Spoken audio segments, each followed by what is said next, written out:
Hello ladies and gentlemen and welcome to the Bpointshow. I'm your host Bpoint and today we are gonna talk about the worst side quest in Red Dead Redemption 2. Red Dead Redemption 2 was released on the 26th of October 2018 to critical success, becoming one of the best-selling video games in history, winning numerous prizes, with most critics praising the game for its design, realism, world building, characters, and of course the spectacular writing. And hey, to me, they are completely correct, as Red Dead Redemption 2 is not just a game, but an experience that I highly recommend to any gamer and even non-gamer that I meet. But, even this masterpiece has its fair share of meh side quests, most of which are collectible type side quests like find all these dino bones. I study dinosaurs. Are they real? Know the location of those random ass carvings. I know, it sounds ridiculous, but I'm on the up and up. Fetch me some cigarette cards, but I will only take an entire set. Gunslingers. Hunt me those small animals. And of course that fish side quest that everyone hates, but at least the rewards from it are pretty damn cool. But out of all the side quests in Red Dead Redemption 2, there is one that stands out as the worst, being so lazily written and giving the player such a bad reward that I cannot wrap my head around how Rockstar decided this would be a fun adventure for the player.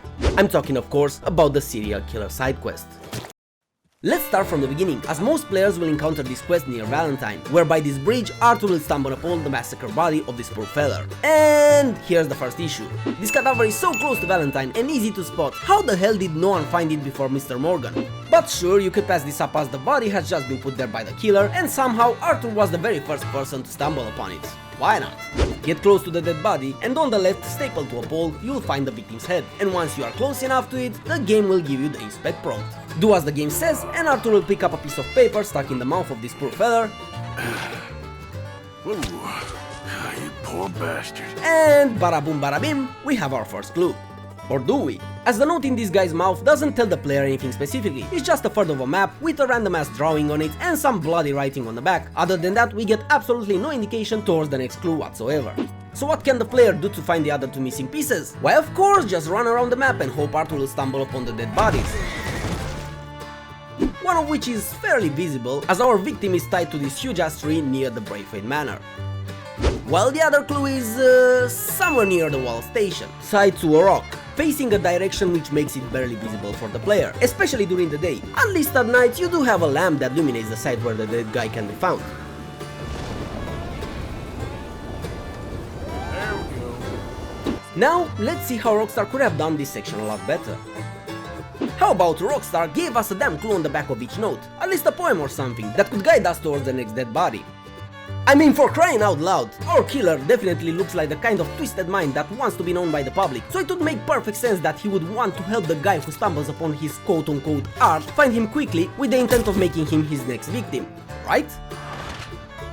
Secondly, giving the player some more clues could make the hunt more interesting, as there could be more victims dotted across the map, which could take Arthur on a journey to different locations in the states of Red Dead Redemption 2. Rockstar could have taken the player on an adventure to places such as Saint Denis, having one of the victims being put on full display, tied to one of the buildings in town. Maybe take the player to Annesburg and have the dead body be tied to one of the locomotives of a train. And lots of other cool locations Rockstar could have used to make this hunt for our serial killer a bit more interesting.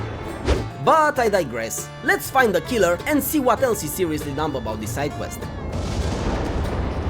All map pieces found and put together, and now the location of the killer's hideout will be revealed. Sort of. There is no literal clue on the map that states, "Hey dum dum, here's my hideout, come and get me." Except if you get near said location, then indeed you get a big question mark on the map, which is sort of fine, I guess. Once the killer's location has been found, Arthur will open the doors, and the moment he steps in, the player will be put face to face with the grim sights inside the basement. Dead bodies everywhere, murder tools dotted about, blood in every corner of the room, and a few clues giving us more details as to whom our serial killer is, which is now revealed to be named Edmund Lowry Jr., a guy with some serious mental issues, which you can read about in this letter from his mother.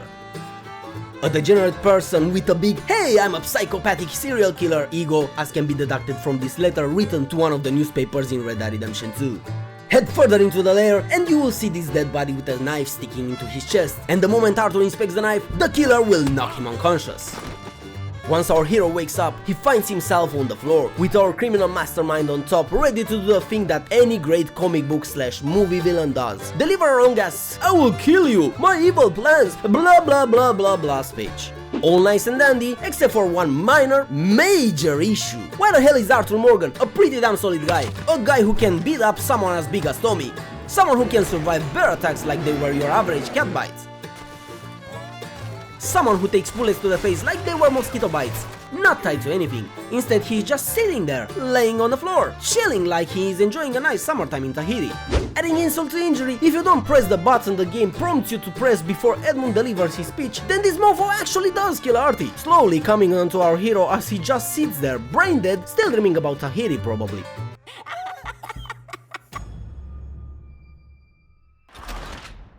So what can Arthur do to escape from Edmund's well-thought trap? Kick him in the shins? Nope. Simply get up and punch him?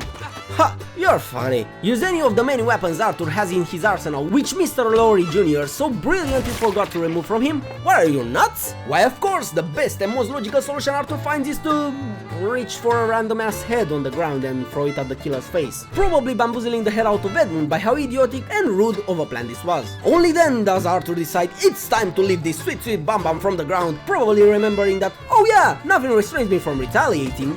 Furthermore, this killer who preyed on so many people and has the capacity to knock unconscious even someone as strong as Mr. Morgan can be taken out with only a punch. Because that is totally logical, Rockstar. Sure. Now let's check how Rockstar could have done this entire section a lot better. Well, simple. First, how about Arthur was tied to something? Maybe Edmund could have been more intelligent than a fly trying to get out through a closed window and remove all of Arthur's weapons before he wakes up. And when you'd have to escape, have a minigame where you would press prompts on screen so Arthur could try and get rid of his ropes. And finally, once Arthur escapes, him and Edmund should engage into a proper fight. Maybe Mr. Lowry, the Jr., could have been as deadly as the vampire in San Denis when slashing you with his knife, killing you instantly if you are not fast enough to dodge out of the way. Anyway, now that we've caught our killer, it's time to take him to the sheriff's office in Valentine and hand him over to Sheriff Malloy to face justice. Once you enter the sheriff's office and trigger the cutscene, Artie will tell Sheriff Malloy this. Well, it ain't nothing nice. A lot of folk disappeared over the past few years. This sick son of a bitch, well, he ain't right in the head. That's so. Head over to the cellar of that broke-down shack on the road to the falls. See for yourself. Which should be self-explanatory as to how dangerous this guy really is, and should make Malloy be more cautious when dealing with such a scary psychopath. But oh no, we don't get any logic from this quest until the very end, my friends. Instead of Malloy being extra vigilant around this guy, he decides to not only free his hands, but the moron casually just pushes the killer in the cell, and in a moment of pure genius he turns away from this monster to just nod at Arthur for some stupid reason. And the quote-unquote unexpected happens. Edmund Lowry Jr. attacks our moronic sheriff, and of course it's up to Arthur to come to his rescue. Get him off me! In this moment you could just say, screw it, and let Malloy handle this bastard by himself. After all, it's his own stupidity that got him in this situation. But if you do that, Malloy will be an absolute jackass and say, screw you and your reward, Mr. Morgan. My reward? Your reward? Get the hell out of here, that's your goddamn reward! So ultimately the only option here is to shoot Edmund and save this idiot. Sorry, Sheriff Malloy. Now that Edmund has expired, the Sheriff of Valentine, being so grateful that Arthur not only saved his stupid ass, but stopped the highly dangerous serial killer that has been running around murdering countless of people for years and would have definitely continued to do so for years to come, will reward Mr. Morgan with the amazing sum of $20.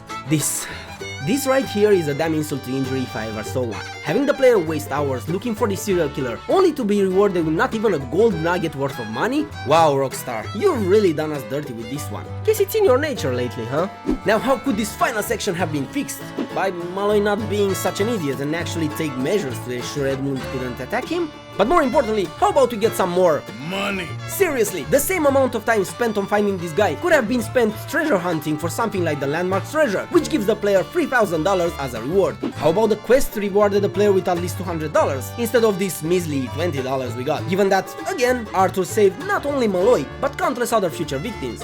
Or at the very least, remember that knife in the killer's hideout? Why not give it to the player as a unique weapon reward, like during the San Denis vampire quest? Or reward us with something cool like have Malloy not forget Arthur's help, and from now on you get a deduction to the amount of money you have to pay after committing crimes in New Hanover. Or at the very least, give us a damn hat or something, damn it, not 20 flipping dollars. Well, I know what I'm doing with this stupid reward money.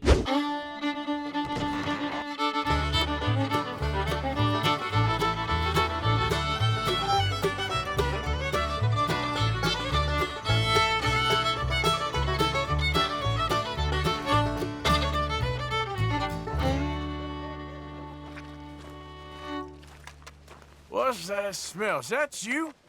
Take another look at this badge, deadbeat. It's like a shit took a shit.